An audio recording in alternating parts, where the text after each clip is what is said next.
पत्रकार बंधुओं को आभार प्रकट करना चाहता हूं कि आपने भी हर परिस्थिति में एक निष्पक्ष तरीके से यहाँ पे जो चौथे स्तंभ का जो एक किरदार होता है, एक रोल होता है, वो आपने अदा करा।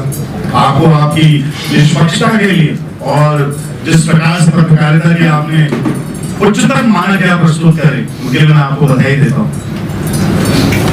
और साथ ही साथ अब देखिए लड़ाई और गहरी हो चुकी है, क्योंकि कांग्रेस ने जिन मुद्दों पर चुनाव लड़ा था वो थे बेरोजगारी, वो थे महंगाई, वो थे विकास के मुद्दे। विकास ही यहाँ का जू, यहाँ का अंतर्राष्ट्रीय स्टेडियम जो 5 साल से वीरानी में रहा, कोई वहां पे खेल नहीं हो पाया है 5 वर्षों में। इन मुद्दों पर कांग्रेस ने विकास केंद्रित मुद्दों पर, रोजगार केंद्रित मुद्दों पर चुनाव लड़ने का प्रयास करा था, लेकिन जो जनादेश आया वो जनादेश भी हम लोग को स्वीकार है। हम जनता को धन्यवाद देते हैं, अपने कांग्रेस के प्रत्येक कार्यकर्ताओं को, चाहे किसी भी विधानसभा में जो भी परिणाम आया, कांग्रेस के कार्यकर्ताओं की कहीं कमी नहीं रही।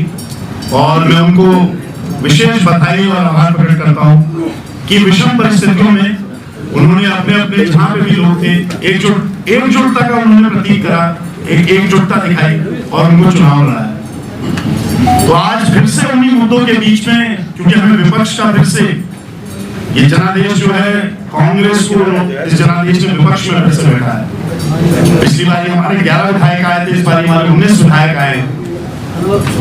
तो इस बार हम सकारात्मक तरीके से अवश्य ये जो मुद्दे हैं इनको हम खोने नहीं देंगे। कांग्रेस की जो सियासत है, कांग्रेस की जो राजनीति है, कांग्रेस का जो मॉडल है, हमेशा विकास केंद्रित रहा है। लोग राष्ट्रवाद की बात करते हैं, मैं ये कहना चाहता हूं कि कांग्रेस से ज्यादा राष्ट्रवाद के उदाहरण ना किसी पार्टी के पास ना ऐसे लोग हैं जो कांग्रेस से ज्यादा राष्ट्रवाद। बहुत दुर्भाग्यपूर्ण सारी चीजें हैं। मैंने तो कल ही सारी बयानबाजी देखी है, उस पर वार होता है तो पलटवार भी होता है।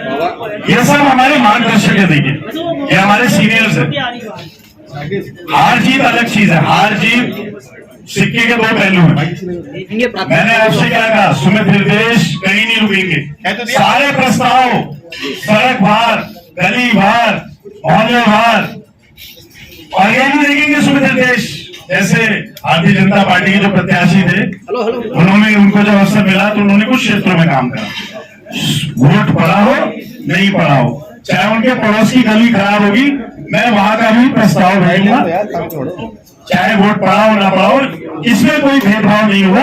हल्द्वानी का पूरी तरीके से संपूर्ण विकास हो, इसके लिए लड़ाई करेंगे। दुर्भाग्यपूर्ण वर्ष सरकार कांग्रेस की नहीं बनी, वरना हम आपको एक टाइमलाइन बताते कितने टाइम में आए एसबीटी, जू और रिंग रोड पे कार्य हम लोग शुरू करते। लेकिन अभी हम दबाव बनाएंगे इस सरकार पे। इस वर्ष के अंत तक मेरा ये मानना है कि हम लोग ऐसा सकारात्मक दबाव बनाएंगे कि ये जो प्रोजेक्ट्स हैं इन पे एक सरकार की जो मंशा है वो साफ होगी और अवश्य कहीं ना कहीं कार्य जरूर शुरू होगा।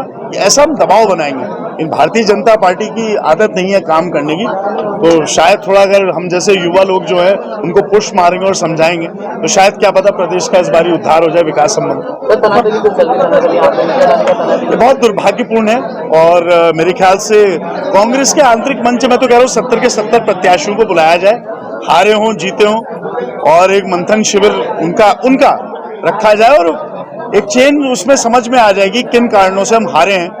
और जो हमारे सीनियर्स हैं, हमारे जो प्रदेश के नेतृत्व के लोग हैं, वो उनकी तरफ देखिए सारे कार्यकर्ता इस समय देख रहे हैं। मैं तो उनसे केवल निवेदन ही कर सकता हूँ, मेरे बड़े बुजुर्ग हैं, कि आप सब लोग आशीर्वाद बनाइए, कार्यकर्ताओं को राह दिखाइए और थोड़े दिन अगर हम सब विपासना कर लें और जनता के ये जो जनादेश है इसका आत्म मंथन कर ले तो सारे जवाब वैसे मिल जाए। सर कहीं ना कहीं देखा जाए जैसा आप युवा तो युवाओं के लिए किस तरह के कार्य सरकार के? तो देखिए युवाओं से संबंधित जो कार्य थे वो रोजगार संबंधित कार्य, इसमें सरकार क्या अभी एक जब गवर्नर साहब पेश करेंगे भाषण, क्या सरकार के पहले साल का कार्य होगा उसमें साफ पता लगेगा कि रोजगार संबंधित क्या है। जो रिक्त पद हैं सरकारी, जो संविदा कर्मी हैं उनकी नियमितीकरण की बात हो, और जो फैक्ट्रियों में आज प्रोडक्शन 1/3 पे पहुंच चुका है जहां पे बेरोजगारी बार बार उनको निकाल दिया जा रहा है, इन सब चीजों पे सरकार क्या नीति बनाती है, उसके बाद ही हम इस पे लड़ाई लड़ पाएंगे। जी नहीं, हमने तो बना के दे दिया है, 5 साल में खेल नहीं करा पाए, अब ये नहीं कराएंगे तो हम ही खेलेंगे। फिर कांग्रेस के 70 प्रत्याशी को बुला के एक मैच वहीं पे हो जाएगा। कम से कम कुछ तो होना चाहिए, कुछ तो ऐसी चीज होनी चाहिए जिससे वो स्टेडियम हाईलाइट हो। इतना खूबसूरत क्रिकेट का स्टेडियम इस देश के किसी कोने में नहीं है, धर्मशाला का ही इतना खूबसूरत स्टेडियम हो।